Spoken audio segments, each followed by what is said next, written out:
Hello, all you wonderful folks out there. Welcome to the Into the Song podcast, a place where we spend some quality time with a songwriter discovering what makes their song tick.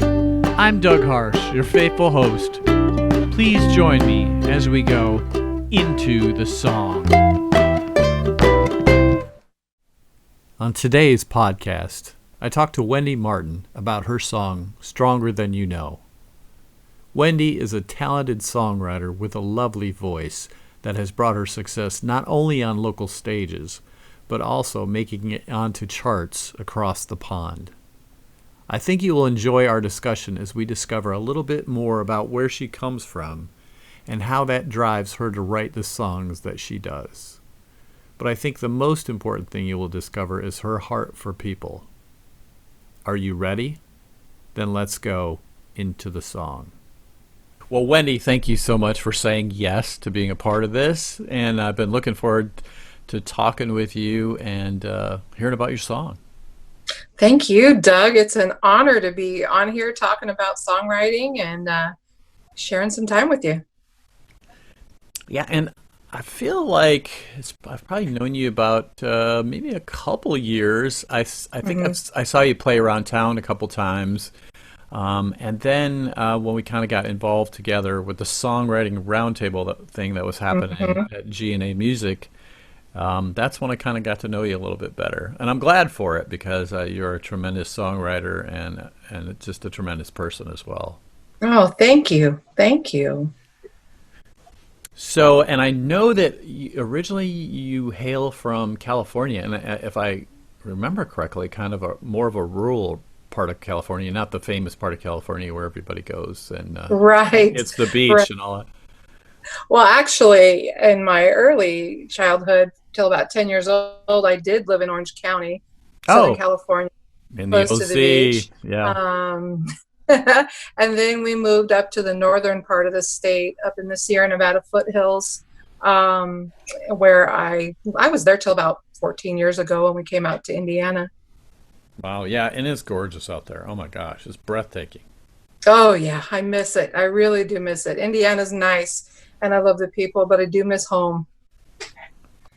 So it's funny when I hear your song, and it may be just me projecting more onto it than I should, but I swear, and it's not just this song, some of your other songs too, I swear I do hear that sort of Northern California feel to it. Is that me?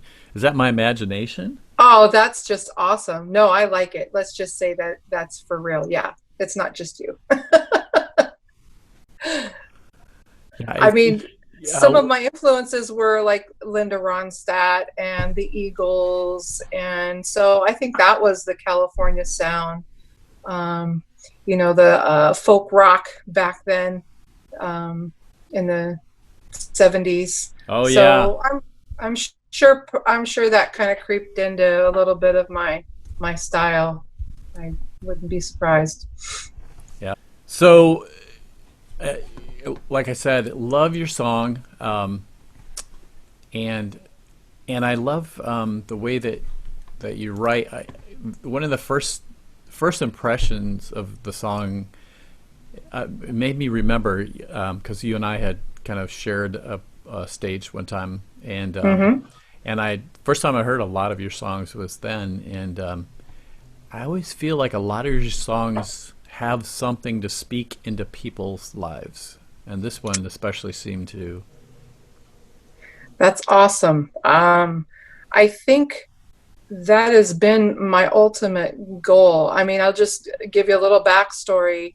When I was growing up, my childhood was a little rough, and I felt alone a lot of the times, and I would go back to my room, and my dad taught me how to play a couple chords on the guitar, and so I would just go back in my room and play my guitar and just the music. I didn't write lyrics back then really, but I would just write these chord progressions that evoked a feeling from me, and then I couldn't quite put the words on it yet, but it just made me feel better. And then I'd listen to the radio for hours and hours, and And then I'm hearing songs, people singing about exactly how I was feeling. And I didn't feel alone anymore. And I felt hopeful. And I knew there was a place for me somewhere in the world. And then I just started writing, I mean, song after song after song, just crazy, um, getting things off my chest. And I do want to be that kind of writer that reaches out to people to let them know they're not alone. But yeah, that's kind of my focus. And a lot of times my songs tend to be really deep and kind of going where people might feel a little uncomfortable listening to the subject matter. And I don't do that to bring everybody down. I just want to bring awareness to situations. And if that person, if there's a kid out there holed up in their bedroom listening to music, looking for something to hold on to, I want them to hear a song, that speaks to them, so they know that they're not alone either. So I'm glad you said that, Doug. I'm hoping to be that kind of songwriter. This song that you have, I wanted to be positive. This is a recent song, and I just wanted to, I think of young people a lot, and I have a couple of nieces, and gosh, this world is crazy and it's scary, and my nieces are teenagers, and teenagers, they're ticked off all the time. But sometimes rightfully so, and I want to encourage them to seek the truth in all things, and that they're not yet jaded like some of us are in the world that have been here for a while, and we're jaded and we're tired. But they can find a solution, they can find a way. So I tried to craft that song around giving them hope, and so that they know that we believe in them. They're our future. Yeah, I was wondering as I was listening to it, who is in Wendy's mind specifically as she is singing this song? Yeah, honestly, I'm trying to think of where it really came from. It was for about a year, I was like only writing and pitching songs. I wasn't trying to do anything else. I'd go to work for a few hours, but I was working very part-time. Then I'd come home and co-write and write and write, and I was intentional about my writing, and a lot of good songs came of it. But something happened. I can't even remember what happened on the news, and I remember seeing protests, very young people, young college students, and I was inspired by their by what's driving them, and still wanting to change the world, and they can. So I went in my office here and just sat down and thought about everybody that would apply to, and maybe even a little bit of myself when I was younger. I wanted to change the world too, and I think in a way we all do. But yeah, that's where that came from. I'm wondering how this whole song got started, like from a musical standpoint. What was the kind of the first thing musically that you kind of thought, what if I do this? Yeah, I sat down and I honestly just went to the chords, and the first line came out instantly, which doesn't always happen, but I can tell by the way you stand with your heart on fire and fisted hands, you're jaded. And I was like, oh, wow, I love that. And then Which I is just, a fantastic first line, by the way. oh my God, Fantastic. And thank you. the best thing about it to me is you immediately get a picture, like a very detailed and powerful picture that says a lot in a very little amount of words. Yeah, and that's, not always easy to do. And it was almost like meant to be. The song was like waiting to come out, and it was like, bam. Um, and then the second line wasn't all that far off. There's a look in your eyes, there'll be no compromise. You're too frustrated. I just tried to, I tend to get in my own way. I think we all do when we try and write something, and I overthink it. And I was just trying to talk it through, honestly, not sing it, not think about anything. I'm going over these chords back and forth and back and forth, and just saying what I feel. And it came out just those first two lines really, really kind of set off the whole tone of that song. Um, Yeah, I find yeah, that that's amazing that often all it takes is one piece of something, right? Um, yeah. a lot of times maybe you're going to sit down to write and you're kind of flailing about it. You're Hmm. kind of like, I don't know, what if I said this? What if I said that? But like once you have, I don't know, it can be just like a title or a hook or a line or something, and suddenly it's easy to see the picture grow around it. Yeah, it is. It is. If you can grasp that thing. Normally for me, it is the tune that comes first, the melody. Then I'll just go over and over that melody, and it evokes a feeling, and then I search for the words, and I like it when I can find the hook first, or a very strong, first statement, like in this song, because then everything else, like you said, it comes along.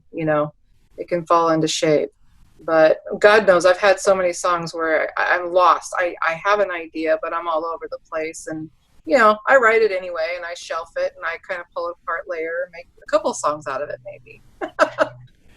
Hey, while we're still talking about songwriting, let me ask you a structure question about your Okay. songs. Um, when I ran it down and listened to it, I heard kind of uh, maybe a two stanza verse and a pre-chorus and then a chorus, right? Mm-hmm. Mm-hmm. And then after that, you had more or less two stanzas, although you cut the second one short, which I love. Mm-hmm. And then your pre-chorus became kind of like a bridge. Yeah, weird, huh? Yeah, I was wondering if now um, it was a wonderful recording of the song. I think everybody's going to totally enjoy listening to it. I wonder Oh, if thanks. the structure of the song changed because you're going to go and record it. Um, Let me remember. Let me think about it. Did somewhat. The oh part in Mm-hmm. there Mm-hmm. is like I visualize the whole part of that song where audience was, oh, everybody's getting into it. And but then after I heard it back, I'm like, oh my God, that's so stupid. Let's pull it out. We pulled it out and it just was a gap. I don't know. And then we threw it back in and um I don't know. That one just kind of it kind of just played itself. I followed my emotions in that, and I know it's not like a normal structured song, if there is such a thing. Yeah, But and I'm not, please don't hear me judging it in any way. oh I'm no. just curious about the process, and kind of like Hmm. what led you to that. And it really, a bridge is a transition thing. A pre-chorus is kind of like a mini bridge anyway. Yeah, yeah. Um, and so I, c- I c- I can understand how if you pulled it out, maybe try to edit it together without that, it would feel weird because there's no moment that happens, before you go Right. back into the chorus again. And so I was just kind of curious. It's cool. Like I think everybody who hears it's going to go, oh, this is great. Oh, that's awesome. I hope so. And I also like the sort of the coda at the end, where you're sort of coming back to that great first line. I love that. Oh yeah, that was added. That actually came in. I've got the best band, I swear. I love Mike Davis, Chris Campbell, Rod Martin, and Scott Cavan played with us for a while too. And when I brought this song to the guys, that was a part that Mike Davis came up with.